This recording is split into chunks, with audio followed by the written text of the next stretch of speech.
تو کہنے کا مطلب یہ ہے ان سے ہوشیار رہنا چاہیے اور اس کے جو ڈیجیٹل فٹ پرنٹس ہیں آج کل آپ کی شکل کے وہ سے ہی پہچان لیتے ہیں ریکگنیشن عمار سے. صاحب جیسے ابھی آپ نے بات بھی کی تھی جن کا ٹارگٹ ہوتا ہے بیسکلی وہ دیکھ رہے ہوتے ہیں کون سے ایسے پروفیشنلز ہیں جنہوں نے تو کوئی پیسے ایک دم بہت زیادہ ارن کیا ہو یا پھر خواتین کو کیونکہ سم ہاؤ ان کو پاگل بنانا آسان ہوتا ہے. خواتین کو جب آپ زیادہ ٹیکنیکل ان سے باتیں کر لینا تو وہ آپ کی باتوں میں آ جاتی ہیں اور کیونکہ بیچاری انڈرسٹینڈ نہیں کر پا رہی ہوتی. میں بہت خوش ہوں کہ یہ باتیں خاتون کر رہی ہیں. جی بالکل, کیونکہ جو میں گھریلو خاتون کی اگر بات کریں تو باقی کچھ ٹیکنیکل ٹرمز ایسی ہوتی ہیں جو کہ ان کو نہیں سمجھ میں آتی. تو جہاں ان کو نہیں سمجھ میں آتی تو of course they would need time کہ وہ دیکھیں گے ہسبینڈ اگر گھر پہ موجود نہیں ہے تو پھر وہ خود ہی بیچاری اس کو آنسر کرنے کی کوشش کرے گی.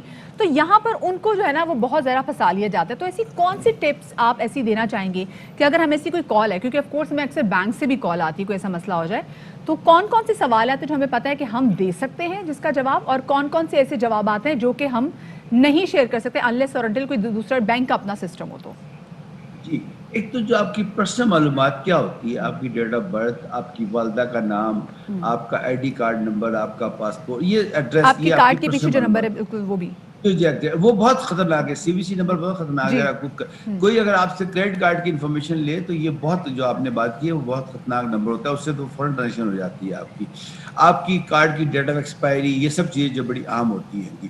اس کے علاوہ آپ یہ خیال رکھیے کہ جو بینکس کے نمبر ہیں وہ ڈیفائنڈ ہوتے ہیں. جب آپ کو بینک سے کال آئے گی تو ان کے کال سینٹر سے کال آئے گی, اور عام طور پہ وہ جو نمبر ہیں وہ برانڈیڈ نمبرز ہوتے ہیں. یہ لکھا آتا ہے یہ حبیب بینک سے کال آ رہی ہے. تو یہ تو پہلی بات. تو وہ جو کمپیوٹر جنریٹڈ نمبر سے آتی ہے نا 6112 سے, اس طرح کے جو نمبر سے کالیں, اس سے احتیاط کرنا بہت ضروری ہے. دوسری بات جو آپ نے پوچھی خاتون کو, میں یہ مطلب یہ اس پروگرام کے ذریعے میں بتانا چاہوں گا بچیوں کو یا خواتین جو گھروں میں ہیں, خاص طور پہ اگر کوئی اس طرح کی کال آتی ہے تو وہ انہیں کہیے آپ اپنے لینڈ لائن نمبر سے فون کریں. یہ بہت ضروری بات ہے. سیل فون کو تو بالکل رسپونڈ نہ کریں. آپ کہیں جی اپنے لینڈ لائن نمبر سے فون کریں پھر ہم کال کریں گے, کیونکہ جتنے کال سینٹرز ہیں اتھینٹک گورنمنٹ کے یا اداروں کے, وہ اپنے لینڈ لائن سے فون کرتے ہیں, کوئی سیل فون سے فون نہیں کرتا. اور اگر خدا نہ خواستہ کوئی ایسا پریشر ڈال رہا ہے کال کرنے والا سیل فون سے, تو آپ کہیں جی آپ بند کریں, میں آپ کو کال بیک کرتی ہوں. تو یہ جو 2-3 طریقے ہیں اس سے خود ہینڈل کر سکتی ہیں. لیکن آپ نے صحیح فرمایا, گھر میں اگر کوئی مرد ہے تو آپ ان کو انفارم کریں کہ جی کالیں آ رہی ہیں مجھے, ویسے کیا کروں. عام طور پہ جتنی بھی فراڈ کالز ہوتی ہیں اس کے پیچھے کوئی نہ کوئی لالچ یا کوئی نہ کوئی دھمکی ضرور ہوتی ہے. عمر صاحب یہ تو آپ نے بات صحیح کہی کہ اس کے پیچھے کوئی لالچ ضرور ہوتی ہے. 2 چیزیں یہاں پہ میں پوچھنا چاہوں گا. ایک تو یہ کہ اب چونکہ آپ نے ڈیجیٹل فٹ پرنٹ کا جیسے کہا کہ مثال کے طور پر میں کسی پراپرٹی کی ویب سائٹ وزٹ کرتا ہوں اور میں وہاں اپنی ڈیٹیلز ڈال دیتا ہوں, چند دن بعد کوئی شخص جو اس پراپرٹی کے ڈیٹا بیس سے کو جا کے جو ہے وہ اپروچ کر لیتا ہے, وہاں سے میری ڈیٹیلز نکالتا ہے اور مجھے کال کر لیتا ہے اور مجھے بتا دیتا ہے کہ جناب آپ نے فلاں ہماری ویب سائٹ پہ آئے تھے, آپ نے یہ کیا, اور اس کے بعد فراڈ کا سلسلہ شروع ہو جاتا ہے. ایک تو یہ, اس کو کیسے ختم کیا جا سکتا ہے. دوسری چیز یہ کہ جو نمبرز کی آپ نے بات کی کہ ویلڈ نمبرز آتے ہیں, ہم لوگ ڈیپینڈ کر رہے ہوتے ہیں کسی ایک جو ہے نا آئیڈینٹی سافٹ ویئر پہ.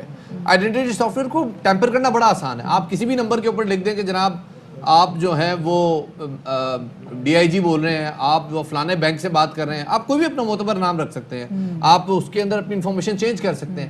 اس کو کیسے ویریفائی کیا جا سکتا ہے؟ دیکھیے, جب بھی آپ کو سیل نمبر سے کال آئے گی اگر وہ نمبر آپ کے پاس سیو نہیں ہے نا تو وہ تو اس کی آئیڈینٹیفیکیشن نہیں آئے گی آپ کے پاس.